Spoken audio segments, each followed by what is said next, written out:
Olá, vamos direto ao assunto. Paris. Aquela madrugada, 31 de agosto de 97. Um Mercedes preto, paparazzi atrás, túnel Pont de Lauma.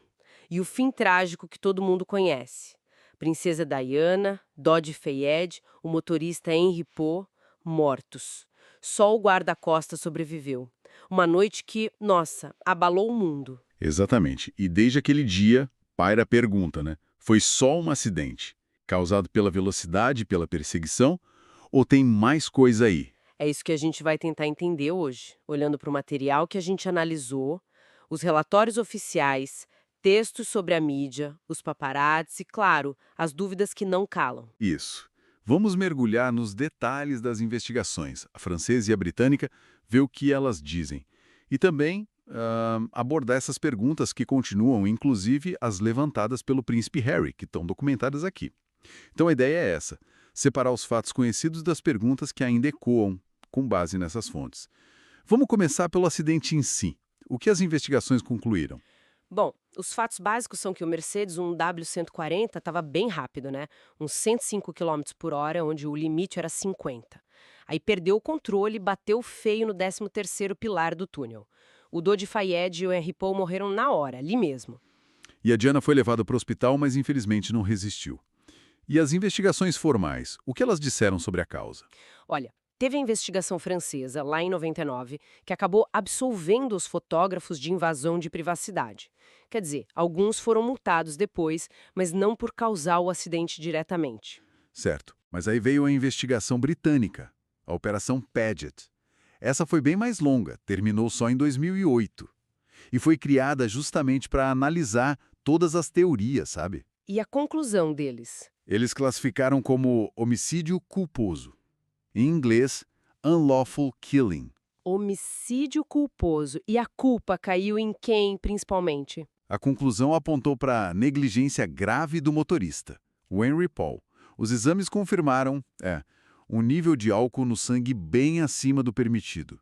Mas a Paget também mencionou que os carros que perseguiam, os dos paparazzi, contribuíram para a dinâmica toda, para a situação perigosa. E falando nos paparazzi, as fontes que a gente viu mencionam que eles chegaram muito rápido no local do acidente, né? Sim, chegaram quase imediatamente. Dizem que alguns tentaram ajudar, mas outros, bom, continuaram fotografando. Vários foram detidos ali na hora, tiveram os filmes confiscados. Isso já mostra a pressão da mídia em cima dela, né? Que é um ponto que alguns textos analisam como parte da indústria cultural. Exato. A ideia de que a vida de celebridades como a Diana vira uma mercadoria, né? Que o público consome através dos tabloides, isso alimenta essa perseguição toda. Mas mesmo com essas conclusões oficiais de negligência e perseguição, as fontes mostram que várias dúvidas continuam. Quais são os pontos que mais aparecem? Um que sempre volta é a história de um Fiat Uno branco, que teria raspado no Mercedes um pouco antes da batida final. Deixou até destroços no local, segundo alguns relatos. Mas esse carro e quem estava dirigindo nunca foram encontrados de forma conclusiva. Isso sempre gerou muita especulação, claro. E tem a questão do próprio Mercedes também, né? Pelo que li nos materiais, não era um carro, digamos, comum. Não era. Tem informações documentadas de que aquele carro específico já tinha sofrido um acidente feio antes. Tinha sido totalmente reconstruído. Algumas fontes chegam a descrever o carro como talvez perigoso, até uma armadilha mortal. Levanta questões sobre a segurança do carro naquela noite, independente da velocidade ou do motorista. Nossa, isso é bem sério. E ainda tem as declarações do príncipe Harry, né? Citadas aqui do livro dele, o Spare. Ele não alivia pra cima da versão oficial. Não mesmo. O Harry chama a conclusão oficial de simplista e absurda.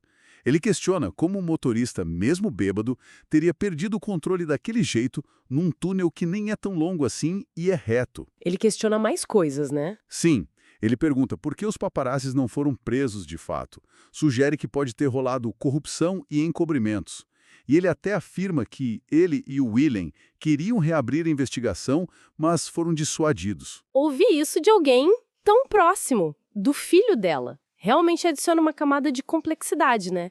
E aí voltamos para a mídia.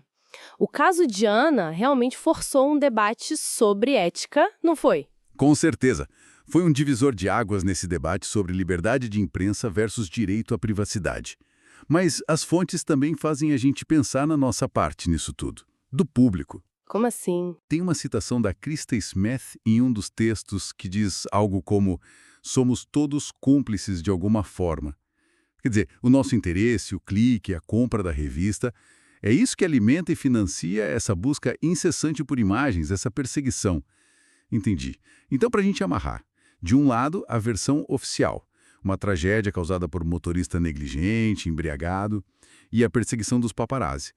Mas, do outro lado, os próprios documentos que a gente analisou apontam para essas pontas soltas importantes. O tal Fiat Uno que sumiu, o histórico bem problemático do Mercedes e as dúvidas muito fortes expressas publicamente pelo filho da Diana. Exato. E o pensamento final que fica olhando para tudo isso é justamente sobre essa tensão. Se a gente coloca as conclusões formais lado a lado com esses detalhes que persistem, o carro, as dúvidas do Harry, qual o nível de certeza que a gente pode ter sobre o que realmente aconteceu naquela noite? E talvez mais importante hoje em dia, como será que essa nossa fascinação coletiva por celebridades continua a impactar não só a forma como a mídia cobre as coisas, mas talvez os próprios eventos e as suas consequências trágicas? Fica aí para a gente pensar.